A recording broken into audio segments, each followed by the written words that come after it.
Riverdale is officially bowing out after 6 whole seasons sometime this year for its sudden 7th, gifting fans with plenty of time to bid their farewells to the RD gang. Oppositely, the cast seemingly saw the end trickling down well before its May announcement. The CW Supernatural teen series was created by Chilling Adventures of Sabrina's showrunner Roberto Aguirre Sacasa and was directly developed based on the characters introduced to the world through Archie's comics. The show has heavily relied on a ton of drama and far too many unbelievable twists, which push audiences' suspensions of disbelief to the max. Now, how do you feel about Riverdale throughout the seasons? Are you like the majority who feel it's been ruined over the years, or are you still keeping up with all the wild show drama? Share your thoughts in the comments and let's jump right in. First up is Jughead Jones's Cole Sprouse. There's no doubt that Cole holds the title of the person who disliked the Netflix show the most. Cole made implications that the show's acting is trash when he made a Zoom appearance for Jimmy Fallon's The Tonight Show, where he had his background displayed to a picture of Jimmy alone in his own audience. They then joked about Jimmy looking like a waxwork. Have you been to any waxwork museums recently? And Cole responded, besides the set of Riverdale, no. Oh, and he openly admitted he despises the I'm a weirdo scene. So it wasn't just painful for us viewers. Good to know he didn't rate it as much as I did. During a BuzzFeed interview, Cole said, Jughead definitely has his cringe boy moments. Glad the scene resonated with the audience the same way it resonated with me as the actor reading those lines. On top of that, Cole doesn't ship Bughead and previously confessed this in several interviews long before he and Lily separated in real life. Cole further divulged his hatred for being questioned in interviews on whether he's more of a Veronica or Betty guy. So all in all, Cole seemed fairly impatient when discussing the possibilities of Riverdale ending late last year. In a GQ interview, the actor explained how most of the cast was ready to close out the season by wrapping it up with a bow.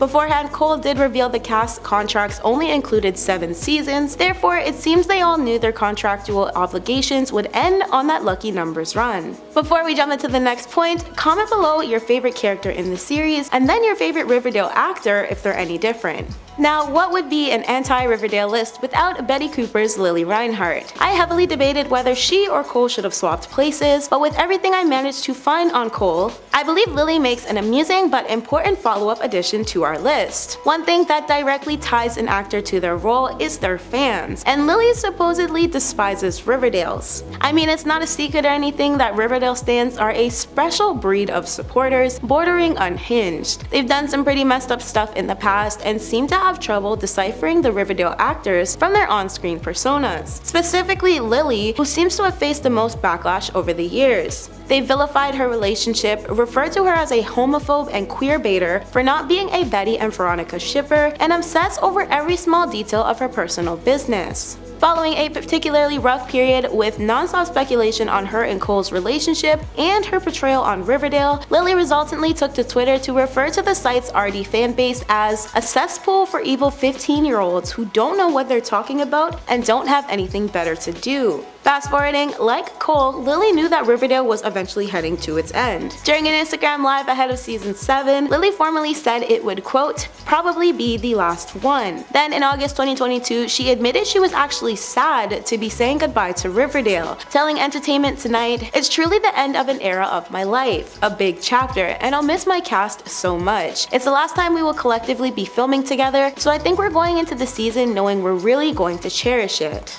Next up, Tony Topaz's Vanessa Morgan. She is the first of 2 black actresses on the show that has called out the behavior of Netflix for its lesser, lazy representation of black women. Both claim the show backhandedly added them in to play these sassy sides with no real backstory for them, with Vanessa further putting the network on blast in her race debate and discussions on the Riverdale set. In May, the actress tweeted, tired of how black people are portrayed in the media, of us being thugs, dangerous or angry scary people, being used as a sidekick, non-dimensional character to our white leads, or only in the ads for diversity but not actually in the show. It starts with the media. I'm not being quiet anymore. Vanessa further exclaimed, only black series regular but paid the least. In response to Vanessa's original tweets, Roberto claimed the writers love Vanessa, hear Vanessa, and promise to do better. The statement also detailed that change takes place in the writer's room and implied that their future Black characters will all be more developed from then on.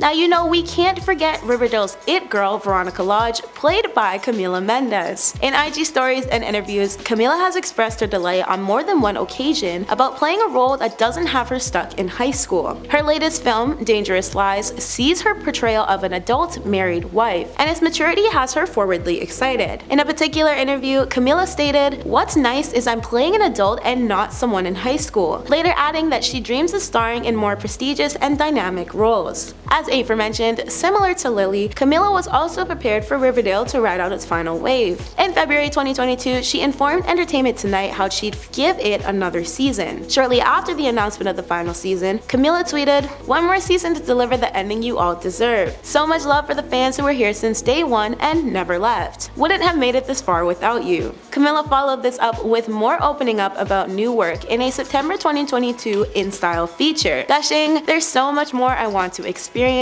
still so much I want to achieve, and I get a small window to do that between seasons. I want to have other things under my belt. I don't want it to just be Riverdale." At the halfway point of today's video, we're breaking down Archie Andrews' KJ Apa. As touched on earlier, Lily was subjected to a lot of questions in regard to her past relationship with Cole. While they were still an item, there was endless speculation on their status of it, just constant nagging. So at one point, she and KJ clowned how much Riverdale fans would obsess over the pair via Instagram comments, and it was pretty amusing. Now though, KJ doesn't desire to be typecasted as Archie. On this, the actor hinted he and his co-stars all face similar feelings, one saying, "I think we're all in a way craving to work on other things because we're stuck in Vancouver on the show, which is great, we all love working on the show, but we're all craving something else to bite into." KJ also noted he's not torn up to be departing from Vancouver once Riverdale wraps. Ahead of season 7, KJ spoke on his time at the CW during their May 2022 CW upfronts. Quote, "I'm sad to be saying goodbye next season to our sets, our crew, our producer, our CW family, but I can speak for everyone. We are so grateful for everyone's support. To the fans, without the fans, none of this would be possible." Following up KJ is Peaches and Cream's Bernadette Beck. Like Vanessa, Bernadette also openly blasted Riverdale for the way her role depicted the show's Black characters, specifically their female Black characters. Since Vanessa originally stepped forward to bring awareness to the issue, Riverdale's creators have since vowed to deal with and address the actress's concerns. However, this didn't stop Bernadette from echoing Vanessa's statements. Bernadette basically felt like her character was made to be disliked